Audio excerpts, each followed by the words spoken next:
Selamat pagi anak kami semua. Apa kabarnya? Semoga semuanya dalam keadaan sehat tentunya. Dan tetap semangat. Walaupun kita dalam melakukan pembelajaran tidak tatap muka langsung dengan jarak jauh. Dan untuk itu, adapun pokok bahasan yang kita bahas pada pertemuan ini yaitu mengenai bab 3, yaitu gaya dan bernyanyi lagu daerah, yang mana tujuan pembelajaran yang pertama mengidentifikasi fungsi musik tradisi daerah Indonesia.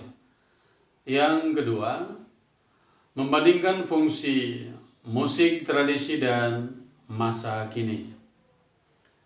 Silakan anak kami mengikuti pembelajaran pada hari ini yang Bapak sajikan melalui video pembelajaran berikut ini. Selamat mengikuti pembelajaran dan tetap semangat. Sekarang kita masuki bahasan kita untuk hari ini. Gaya dan bernyanyi lagu daerah. Menyanyi merupakan aktivitas yang sering dilakukan oleh manusia. Aktivitas manusia dapat mengungkapkan perasaan melalui nada dan irama serta kata-kata. Ada yang menyanyi dilakukan secara unisono, tetapi ada juga yang dilakukan dengan membentuk vokal grup.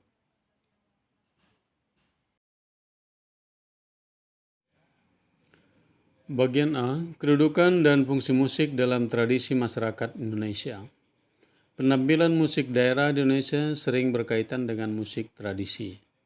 Penampilan musik daerah kadang-kadang menyatu dengan pertunjukan tari, digunakan sebagai pengiring dalam upacara-upacara adat, dan sering sebagai ilustrasi pagelaran teater, tradisi, serta media hiburan. Musik daerah pada umumnya memiliki arti yang sangat penting bagi masyarakat pendukungnya. Secara umum, musik berfungsi sebagai media rekreatif atau hiburan untuk menanggalkan segala macam kepenatan dan keletihan dalam aktivitas sosial budaya sehari-hari. Berikut beberapa fungsi musik bagi masyarakat.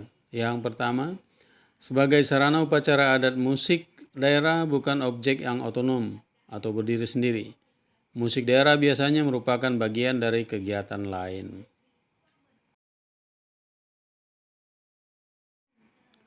Di berbagai daerah di Indonesia, bunyi-bunyian tertentu dianggap memiliki kekuatan yang dapat mendukung kegiatan magic. Sebagai contoh, misalnya seperti upacara Merapu di Sumba, menggunakan irama bunyi-bunyian untuk memanggil dan mengiring kepergian roh ke pantai Merapu atau alam kubur. Begitu pula pada masyarakat suku Sunda menggunakan musik angklung pada waktu upacara Serentahun atau panen padi. Yang kedua, musik pengiring tari irama musik dapat berpengaruh pada perasaan seseorang untuk melakukan gerakan-gerakan indah dalam tari. Berbagai macam tari daerah yang kamu kenal pada dasarnya hanya dapat diiringi dengan musik daerah tersebut. Contohnya karya tari diiringi musik daerah yaitu tari kecak Bali, tari Pakarena Sulawesi, tari Mandalika Nusa Tenggara Barat, tari Ngaseu Jawa Timur, tari Mangau Jambi, tari Mansorandat Papua. Cobalah kalian dengarkan musik-musik pengiringnya dan bisa diupayakan nanti dicari dari internet ya, supaya lebih bisa mengenal lebih lengkap dan lebih sempurna tentunya.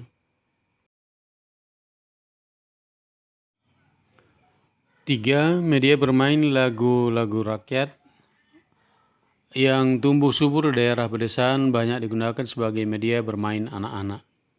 Banyak lagu sering dijadikan nama permainan anak-anak.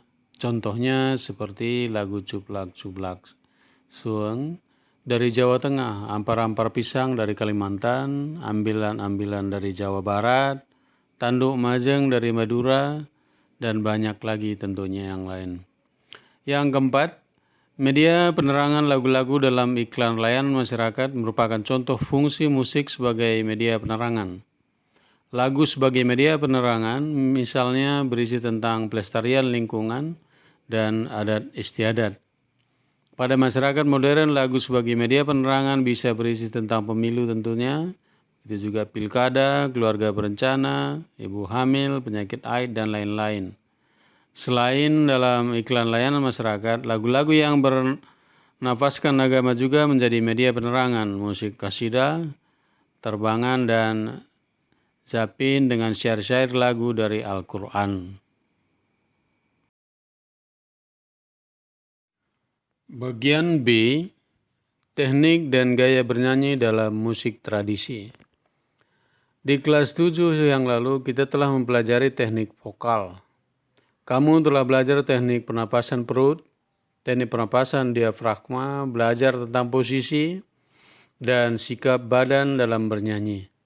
Mungkin kamu bingung melihat penampilan penyanyi musik tradisi berpakaian ketat, bahkan memakai stagen. Bernyanyi dengan posisi bersimpuh ya, tetapi suaranya tetap terdengar merdu dan menarik.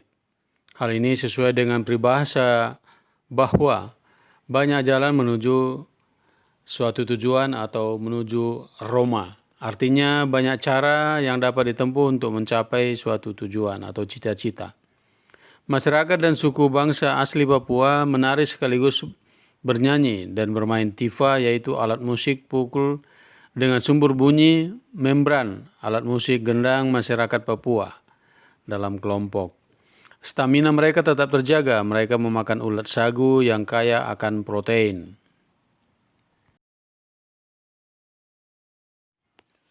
Istilah sinden juga digunakan untuk menyebut hal yang sama di beberapa daerah seperti Banyumas, Yogyakarta, Sunda, dan Jawa Timur yang berhubungan dengan pergelaran wayang maupun kelenengan.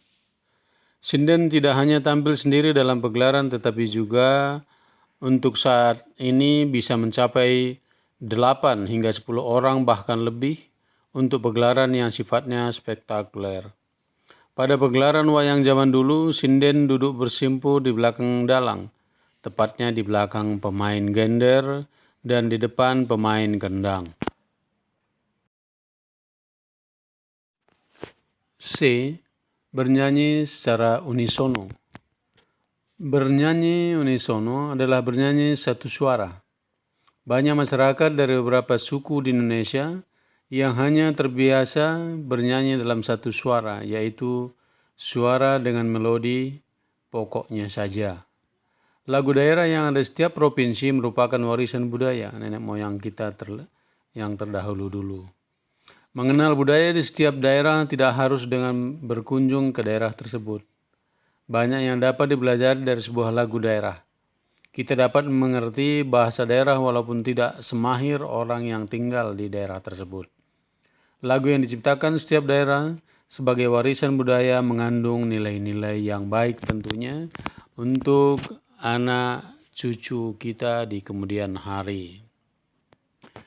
Demikianlah penyampaian materi untuk pertemuan kita kali ini. Semoga anak-anak kami dapat memahami dan dapat mengerti agar bisa nanti diaplikasikan dalam bentuk praktek tentunya. Salam sehat. Tetap semangat walaupun pembelajaran masih tetap kita lakukan dari rumah masing-masing. Terima kasih.